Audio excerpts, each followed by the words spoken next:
Oh boy, are we live? Will my slides work today? Yes, so good evening, everyone. Two things that I want to cover, and then I'll be out of your hair because it was a pretty interesting day today. It really started off with this one kid, Jacob Wall. But I wanted to really talk about first this whole Ben and Jerry's new ice cream flavor, Pecan Resist. I had a few quips about it at first, but I'm not even going to go to those. But I think it's a good idea that Ben and Jerry's is releasing this new ice cream flavor, which they call, I guess it's got pecans in it, or is it pecan? The way they write it, it's like pecan resist, but I'm so used to saying pecan. So what do you say? Is it pecan? Is it pecan? Pecan resist? Pecan resist? But obviously they want it to be pecan. Anyway, they're saying alongside all those nutty chunks, this pint packs a powerful message under its lid. Together we can build a more just and equitable tomorrow, which is awesome. We can peacefully resist the Trump administration's regressive and discriminatory policies and build a future that values inclusivity, equality, and justice for people of color, women, the LGBTQ community, refugees, and immigrants. And I can just only imagine that every single MAGA maniac is losing their freaking minds. They probably grabbed all the Ben & Jerry's that was in their refrigerators or their freezers, and they're burning it right now. They just set all the ice cream on fire, and it's just crazy. And it's fire and brimstone for them because now their favorite ice cream is doing this. But you know, you still got Breyers, you still got Halo Top, you still got plenty of options in your local grocer's freezer. But I think this is pretty cool. So the partners that Ben & Jerry is supporting through this wonderfully tasting ice cream, which now my slides won't work, of course, is Color of Change. So Color of Change designs campaigns powerful enough to end practices that unfairly hold black people back. So that's cool. And champion solutions that move everyone forward. So you can check them out. Honor the Earth is one that works on issues around climate change, renewable energy, and environmental justice with indigenous communities. So that's pretty awesome. Netta is one of the fastest growing independent media platforms led by people of color along the Texas-Mexico border. And then Women's March is committed to harnessing the political power of diverse women and their communities to create transformative social change. So you can obviously go to Ben & Jerry's website and check out more information if you want to get more information about the new Pecan Resist ice cream flavor. I'm not a huge pecan fan, so I probably will not try it. But I might, donate to some of these causes if I feel so led to. And then, of course, the other thing I wanted to talk about, since, of course, this silly little Roku thing doesn't like to work for me, we'll just stick with this nice background. We really don't need pictures for this next one. But let's talk about this whole Mueller investigation. He's being targeted for a sex assault. And this kid is at the center of it, who is probably he's definitely a Donald Trump crony. But anyway, Special Counsel Robert Mueller last week asked the FBI to investigate a possible scam in which a woman would make false claims that he had sexually assaulted her, after several political reporters were contacted about doing a story on the alleged results. So basically what happened is, and I think this story gets into it, multiple reporters were contacted over the past few weeks by a single woman, they're saying it was one woman, who said she had been offered money to say she was sexually assaulted by Mueller. The special counsel who is probing the possible collusion between Trump and the Trump campaign in Russia. Like, that is actually still happening, and they still have found nothing.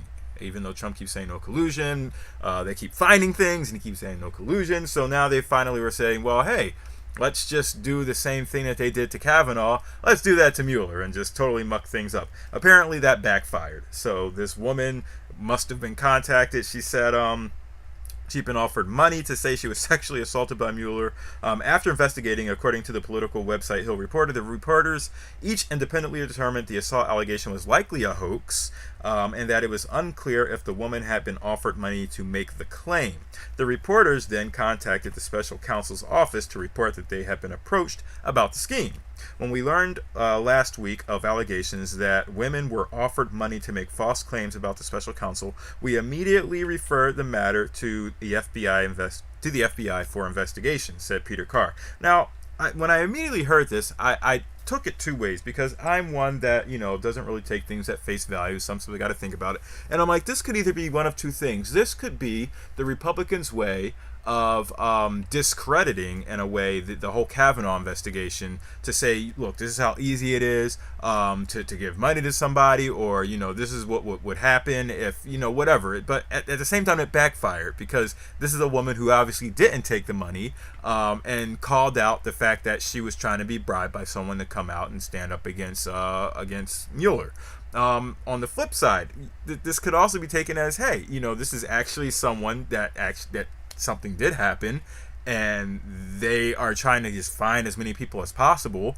And this woman is one of, I don't know how many they actually went out to, that decided to say, no, I'm not going to say anything, whatever. I mean, there's a couple of different ways to look at this, and I'm not quite sold on which way to go. But obviously, the report is saying that something happened back in 2010. The date was the same date that Robert Mueller was apparently serving jury duty or something like that, so it was literally impossible. So while investigating the possibility of a hoax, The Hill's reporter Ed Krachenstein, who was one of the reporters contacted, said he received threats, including a text message reading, "You're in over your head, drop this," which included his and another editor's home address.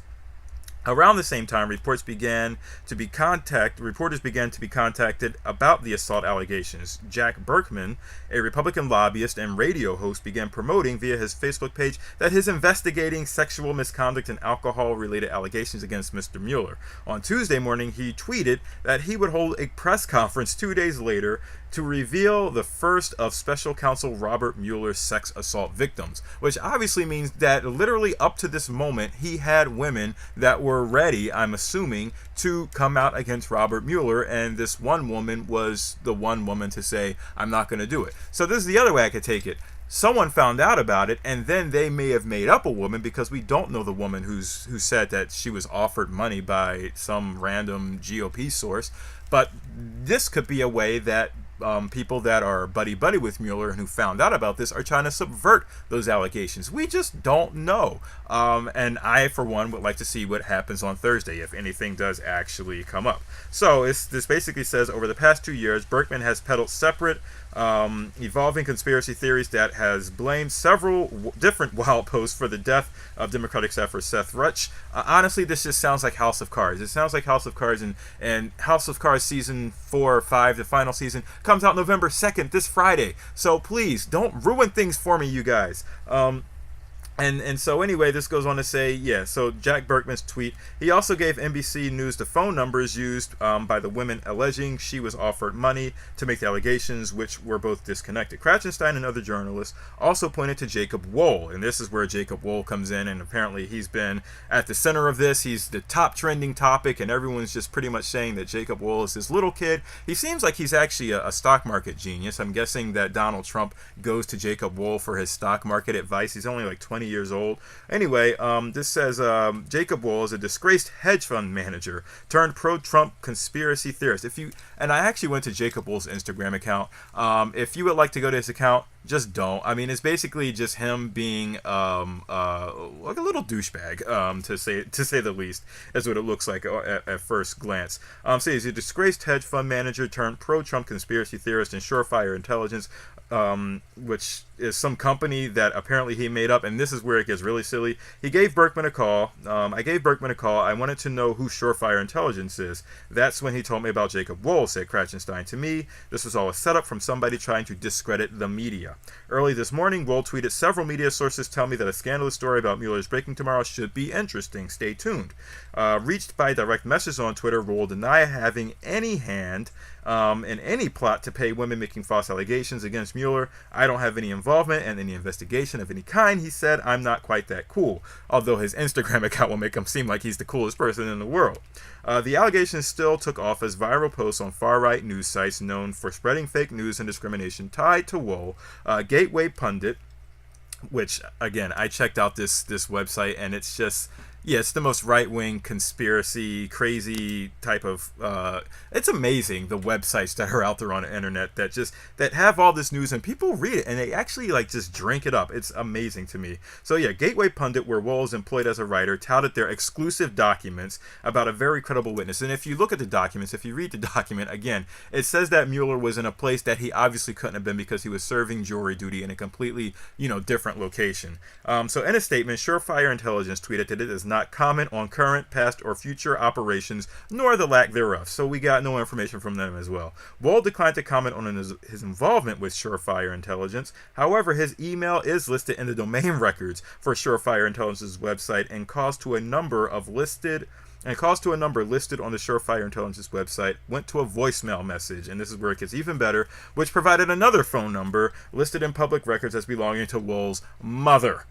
So Wohl stopped responding to NBC News after being told Surefire's official phone number redirects to his mother's voicemail. Yes, you forgot to update your emergency contact to actually someone reputable, and it's still your mom.